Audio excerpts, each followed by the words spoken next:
In this video, I will show you how to delete a listing on Depop. Open the Depop app and tap on My Depop at the bottom of your screen.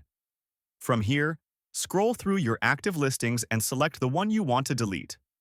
Once you're in, tap Preview Listing so you can see all the details and make sure this is the right one.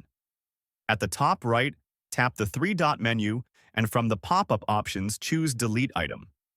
A confirmation will appear. Tap Delete again to remove the listing permanently. It's important to double-check before deleting, especially if you still have stock or if it's linked to ongoing orders. Remember, once a listing is deleted, it can't be recovered. If you're cleaning up multiple listings, consider reviewing your stock and descriptions first so you don't accidentally remove items that are still active or popular. Deleting listings properly keeps your shop organized and makes it easier for buyers to see what's actually available. And that's how to delete a listing on Depop.